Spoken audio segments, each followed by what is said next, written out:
Hi, everybody. Ralph Preston here. I'm here with William Lowe. We're doing our Sunday night roadmap discussion. And tonight we're going to talk about a subject that's important to a lot of stroke survivors, most stroke survivors.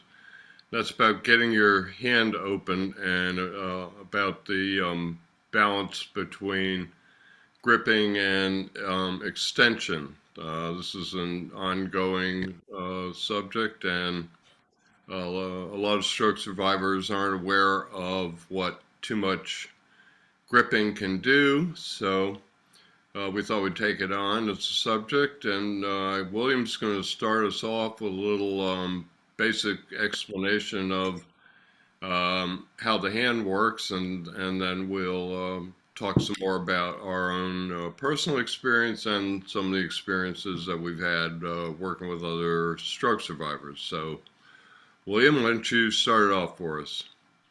Yeah, sure. Okay, everyone. So before I dive into this topic, I just want to give you a fair warning that I'm going to be going quite granular because I think that when it comes to recovering back functional use of your hand in your recovery after stroke, not only is it important to know why you're in a certain situation where maybe your hand is brought up, but it's also important to know why this is actually happening. And And and the reason why this is important is because when you know why something is happening, then it gives you a better chance of understanding how to actually address something so that you can make more progress in your recovery after stroke.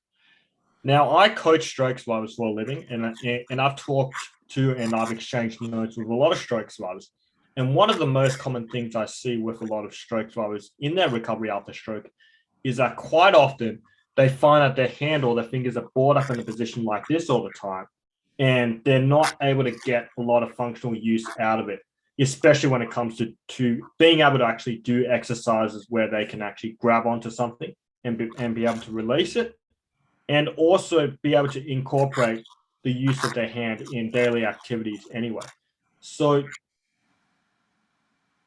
when it actually comes to teaching your brain how to relax your hand and get into a more open position so that it's not brought up like this all the time, it's really important to understand why this happens in the first place.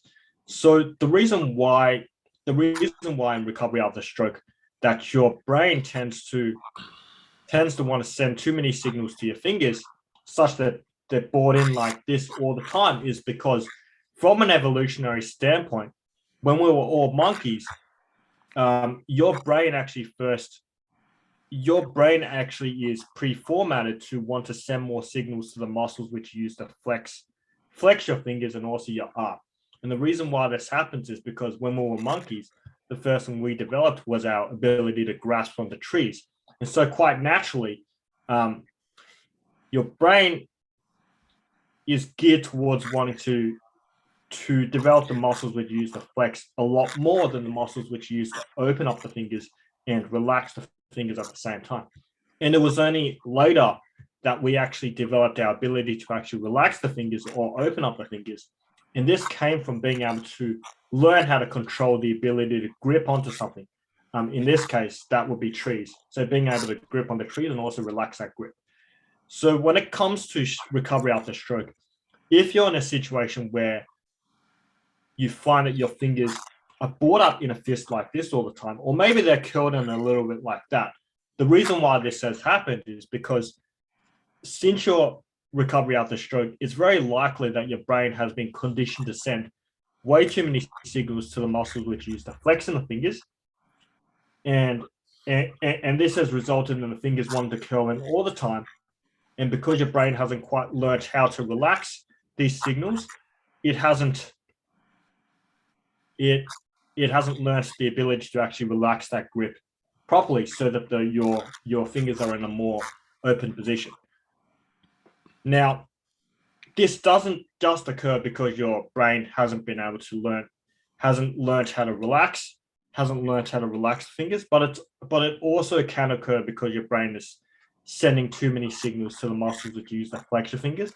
As I mentioned earlier, how this relates to the monkey story, because your brain is pre-formatted to actually want to move towards more flexion of the fingers rather than opening of the fingers, that's what happens. Now, how you can actually reverse this is by exposing your brain to situations where it's actually getting a sense of what it looks like and feels like to actually relax these fingers in a more open position so that they're not flexing like this all the time. And when you can do that, you can actually teach your brain how to control the signals it sends to the muscles which you use to flex in a way such that it's able to regulate these such that your fingers aren't flexing all the time like this. And when you get into a situation like that, what you can expect to see is that your fingers won't be curled in as much, but rather they should be in a more open position as a default. And this can allow you to be able to expose your brain to situations where you're actually able to incorporate the hand in functional activities or exercises such as grasp and release exercises where you're grabbing onto something like a ball and you're being able to drop it, just to name a few. Now, earlier, you and I, Ralph, we were talking about some of the things which stroke survivors do in their recovery to get back their hand, and we were also talking about some of the things which stroke survivors do, which they think might help their hand, but don't actually, but are actually quite counterproductive because the brain isn't actually learning how to relax the hand. So I just wanted to pass it on to you, and maybe you could share some of those things which you've seen with stroke survivors and how these might be stopping stroke survivors from actually learning how to relax the hand or open up the hand by teaching the brain how to regulate those signals it's sending to the muscles which you use to flex the fingers. Sure, I can do that. I think I'll start with this stroke survivor right here, because I have personal experience with this, getting my hand back. And I was really lucky, the rehab, in the sense that the rehab hospital I was in, I had two OTs. I sometimes saw both of them, I sometimes saw one or the other. They also had a hand and arm class.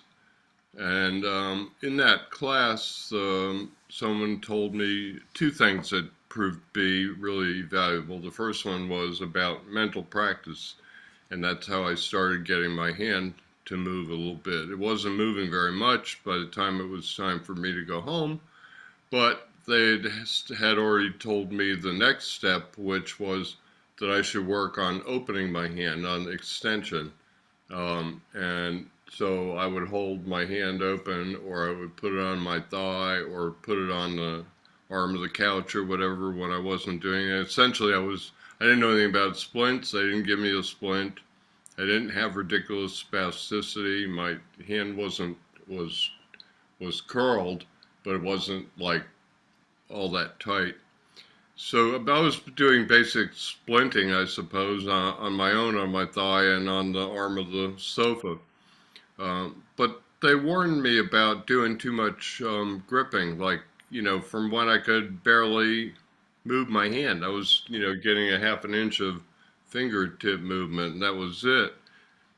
So as I got more and more movement, I remembered what they said, and of course, you go to outpatient OT once you get released, and I did, and they gave me putty. I was going to say theraputty. They gave me putty, and I asked about this whole thing because of being warned in the rehab hospital. And my OT said, "Oh yeah, we're going to make sure we work on extension more than we work on gripping." So a lot of what I did with the putty was I would like have the putty in my hand and I'd bury each finger into it, as opposed to like gripping the whole hand. I worked at trying to get individual opposition movement going and individual finger movement going. I've also confirmed this with at least two or three OTs, not counting you, William, that you just have to be careful. I see people say, I got my hand back by gripping putty for 3 years. I'm thinking, wow, I don't know how that happened. But so you got to be a little careful. One of those OTs, I don't think it was the first one, but one of those OTs said that the muscles, like back to your monkey story, the muscles, the flexors, are 9 times stronger than the extensors. So if you have a lot of spasticity and you start gripping on something, you're helping those flexor muscles be strong and keep your hand shut. And what you really want to do is, somehow open your hand, open it with the other one to get a splint yourself. But you want to work on, getting extensions. Hard to say where the camera is. Well, that's the wrong hand too, because I'm backwards. Anyway, you want to work on opening and be careful of putty. Of course, you have to have some grip strength to carry the mail back from the mailbox. I did that every day for the first 6 months because I also, you don't have a sense. Well, I have paresthesia, so I don't have a sense of holding stuff. So I had to learn to remember not to let go of it, not drop the mail. And, finally I did. So, you just have to be real careful and work on uh, mostly on extension and limit your gripping. And if you're going to squeeze putty or a squeeze ball, for your own good, please counteract it with a whole lot of extension work. What I ended up doing was I worked on extension, then in the end I talked to my OT, and because she wanted me to build up strength in my hand, and so we talked about the fact that I could open it pretty well and that it was an okay time to move on to doing some gripping. But even then, she had me stay with lots of extension exercises, so I didn't undo what I had been able to do by not doing too much gripping. So I've also seen this in, the same sort of thing in some of the stroke survivors I work with. Unfortunately, by the time you end up getting to somebody to want you to help them, a lot of times they're a year or so off, a year or two out, and they've got, their frozen hand. That's a more difficult proposition. So we'll talk about one other thing here quickly, and that is, in my case, my hand started working way before my shoulder. My hand was working pretty well at 3 months. At that point, I was teaching myself to roll my fingers, and my shoulder was stuck about here. I couldn't even get it to level, and my elbow didn't open all the way. This is my affected hand now. It opens pretty much the full 180. So while they say that the progression starts with your shoulder to your arm to your wrist to your hand, and that's the way a lot of physical therapists and occupational therapists will deal with you, typically more physical therapists because they're not occupational therapists, so they're going to stick with the standard model more than somebody who's gone to OT school and knows a little bit more. So, William, you and I say work what works. So if your hand's starting to work, work it. Don't don't wait to work your hand until your shoulder and arm come back, because as we all know, there's neuroplasticity lasts a lifetime, but you do have more of it. There's a curve on it, and you have more of it closer to your insult. So, and that's where this crap about, and it is crap, about 6 months or 12 months or 18 months comes from, because the amount of, the way your body responds to an injury, you end up, to a brain injury, you end up having more neuroplasticity closest to your stroke. So jump on, that's a long-winded way of saying jump on that hand. So William, I'll toss it back to you. Yes. So I totally agree with everything you said there, and I just want to underline what Ralph said about the hand grip is. So the thing with hand grip is that they can be beneficial when you're doing them strategically.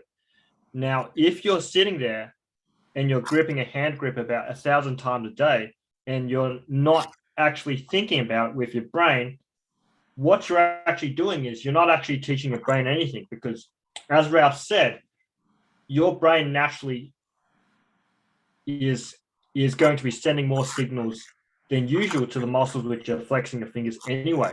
So when you're sitting there and you're gripping a hand gripper about 1,000 times a day, 100 times a day, however many times you're doing it, what you're doing is you're just teaching your brain to send more signals to the muscles which you use to flex the fingers, and you're just reinforcing that muscle spasticity or that muscle tone.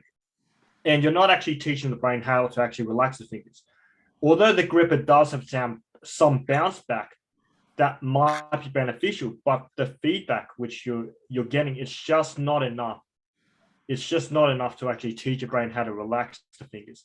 What I would suggest as an alternative, and what I've seen my pain clients have more success with, is actually using electrical stimulation to actually teach your brain how to actually flex the fingers and also relax them at the same time.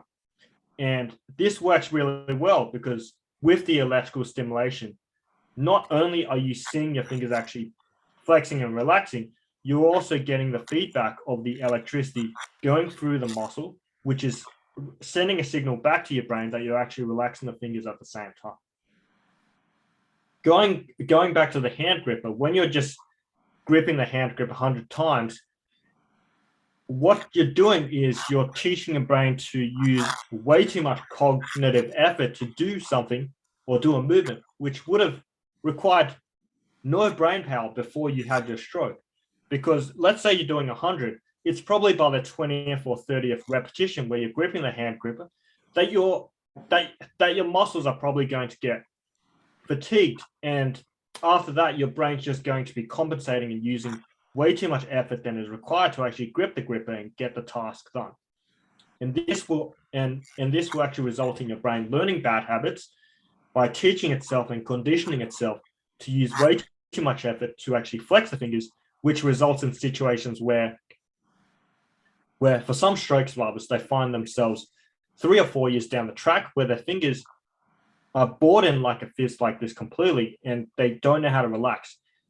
And this is because, and I've seen it hundreds of times, they've probably gripped a hand gripper like so 100 times, and they haven't really thought about what it feels like to relax the fingers and how they can actually teach the brain to relax that grip and not send too many signals than is necessary to actually do something which required zero effort before they had a stroke. So that's basically, I mean, everything I want to cover. And one thing I want to mention before I pass back to you, Ralph, is that going back to the monkey story, it's also very important to understand that sometimes when you're in a situation as a stroke survivor where you might find that your fingers are curled in like this or like that, the reason why this happens is because your brain is sending way too many signals to the muscles which use to flex your fingers like so, which is resulting in your fingers wanting to curl in like that. An easier solution to actually resolve that is to teach your brain how to actually relax the muscle which is used to flex your fingers in like that, so that your brain can learn how to get into a more relaxed position where your fingers aren't curled in like that.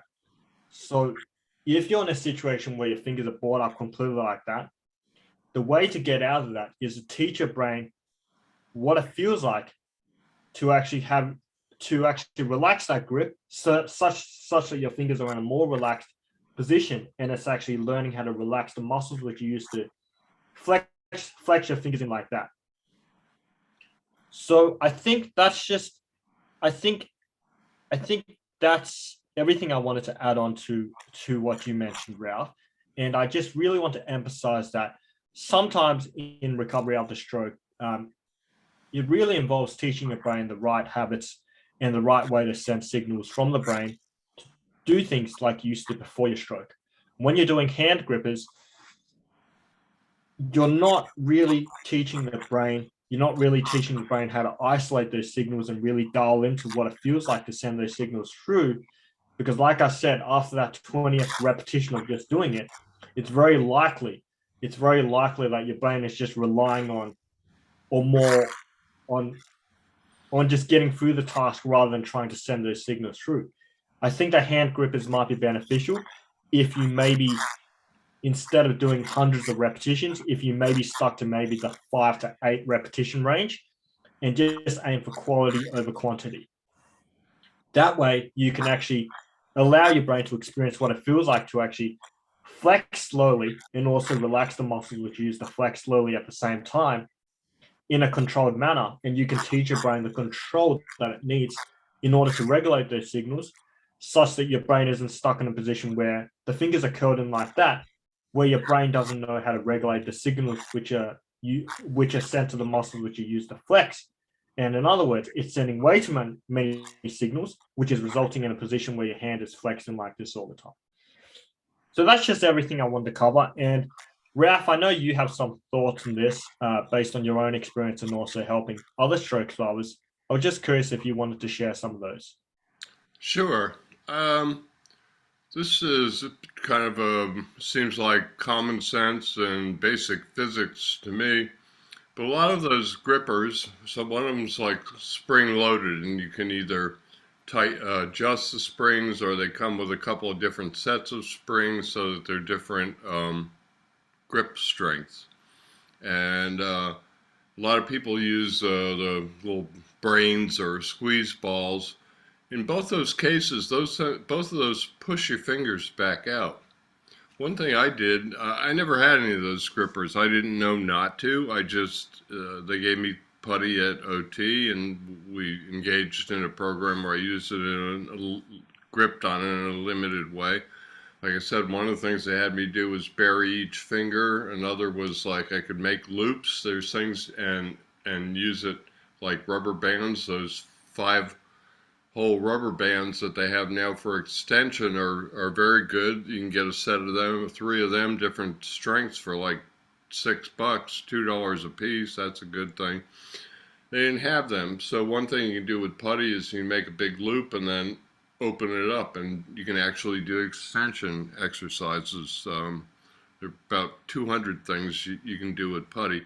But one thing, when I was squeezing, that I noticed was my fingers would end up buried in the putty, and I had to work on opening them to get them out of the putty, because then when you do, you look and see your fingerprints and the whole shape that you squeeze the putty into. So I would think if you want to work on squeezing, that putty might be the better choice, because it doesn't have any return action like a spring or something. I would think that the spring is playing into the whole thing with the brain not learning what it feels like to relax. And I thought of this when you were talking a minute ago, William, and that is that I'll put a link to our talk about your talk about how the brain makes a blueprint, because we've kind of touched on that here.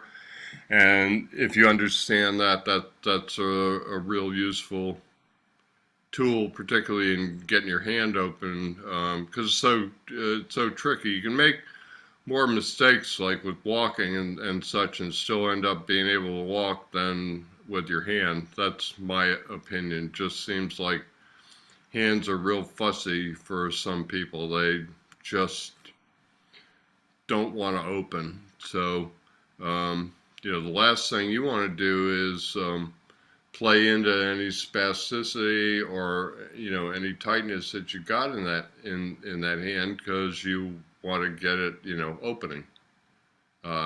So those are some thoughts on this. Probably could talk about this subject for a long time. So you have anything else, William? Yeah, I mean, I just want to add that if you're in a situation where you find that your hand is bored up, or if you're a stroke survivor and you're looking to want to actually teach your brain or expose your brain to what it feels like to actually relax those fingers, such that you can progress towards a situation where your fingers are more relaxed. If you don't want to do the hand gripper, it's always a good idea to look for more organic sources of feedback, or daily activities which you could do as an exercise to actually teach your brain how to actually relax the hand. So one exercise you can do is simply just try to open up your fridge door with your affected hand.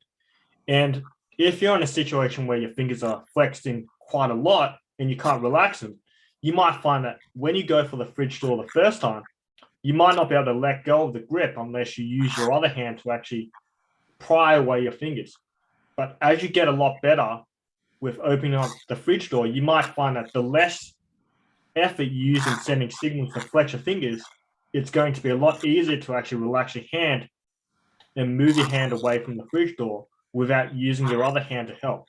So this is just another thing which I find could be beneficial to help teach your brain how to relax the fingers, because obviously when you open up the fridge door, you don't want your affected hand and fingers to be stuck to the door. You want to teach yourself how to relax the muscles which you use to flex so that you can move your hand away after you've gripped the fridge door. And that task in itself, it gives you some incentive to learn it. And this in turn allows your brain to actually learn things a lot quicker, because our brain learns a lot quicker when there's an anticipated reward in the exercise. And if you can do it, and if you can open a fridge door, grip a fridge door and relax your grip enough to have your hand move away from the fridge door at the same time, I think that will give your brain the feedback it needs in order to learn how to relax the muscles which you use to flex your fingers in such a way that it's able to regulate these signals such that your fingers won't be brought up like this all the time, but rather you can progress to a situation where they're a little bit more open rather than being like this all the time.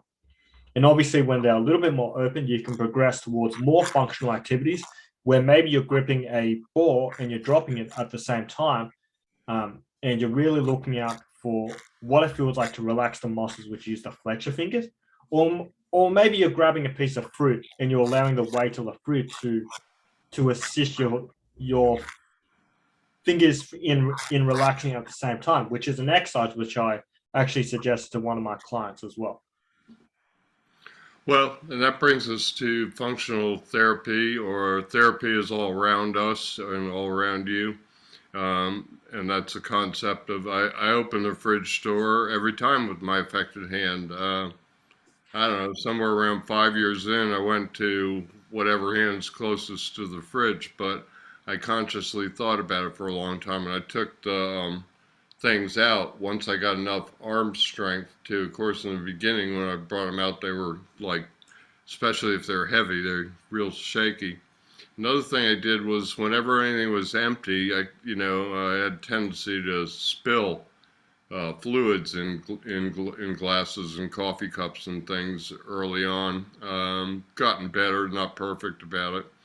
But one thing I would do when I brought them back to the kitchen was, and they were empty, was I would put them down. If I didn't like the way I put them down and released them, I'd pick them back up, and I might do it 3 or 4 or 5 times. So not only I called it the left hand Olympics. It could be the right hand Olympics also. Basically, I use my affected hand for any things I never did before my stroke, because we don't think about it.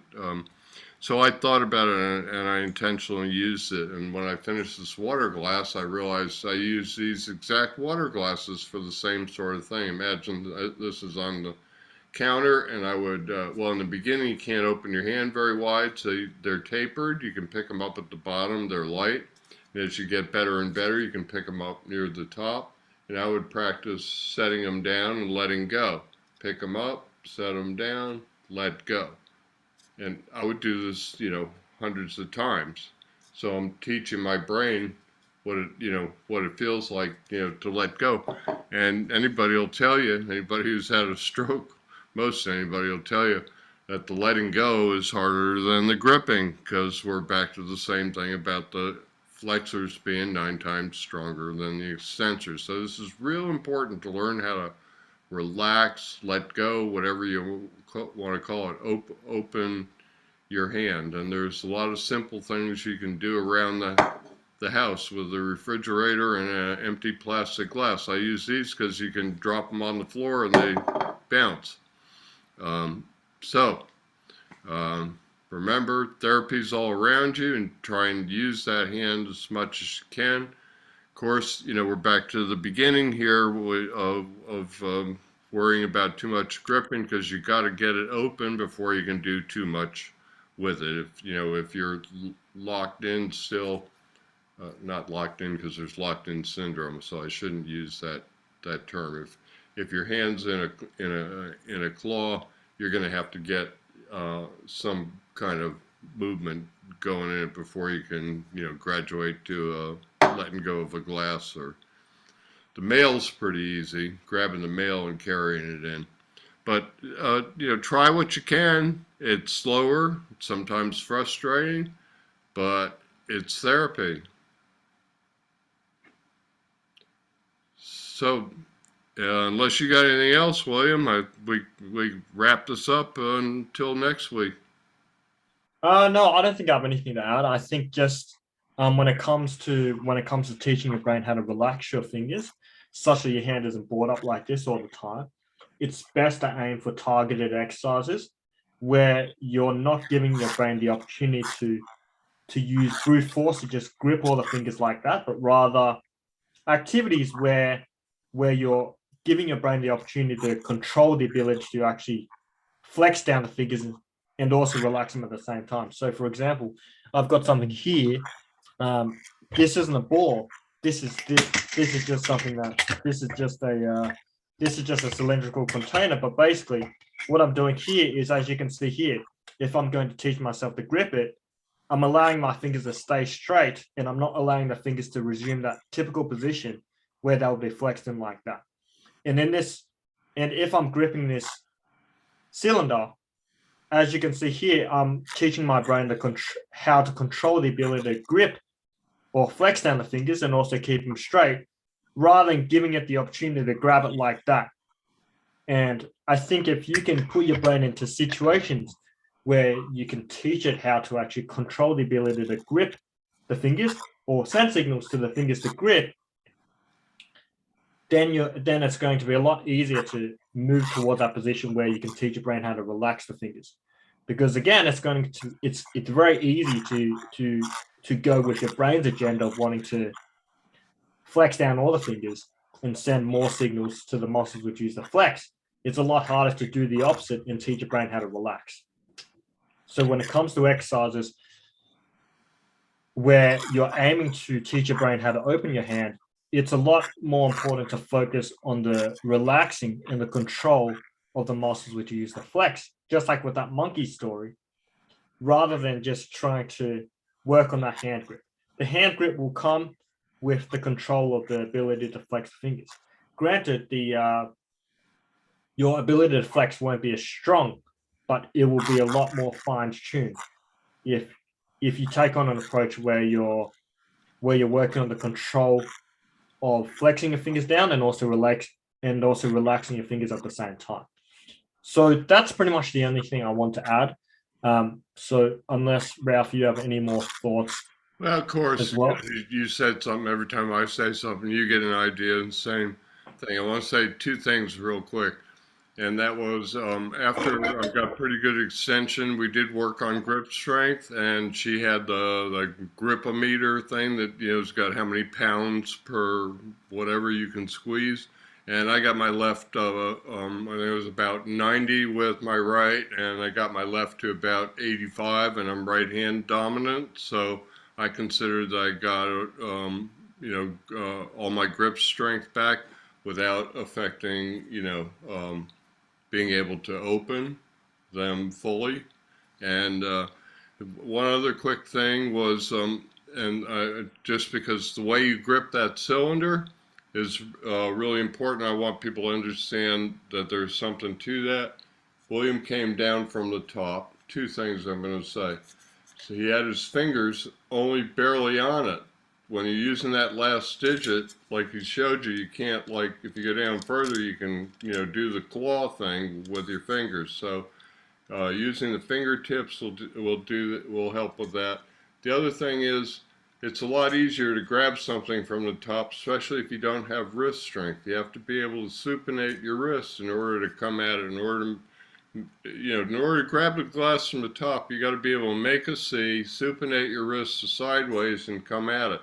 So this is a way that you can get like some grip and letting go going way before you're going to be able to make that C and supinate your wrist and such. So I thought that was a really good demo, William, because don't wait till you can grab a glass the traditional way. Grab onto anything and learn how to let go.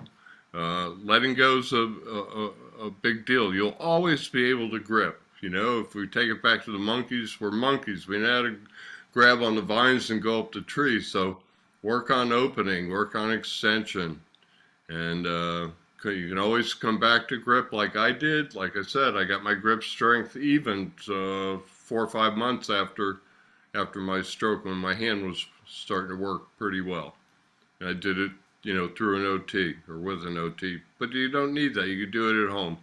It's a balance. If you're going to do some gripping, do a lot of extension. It's that simple.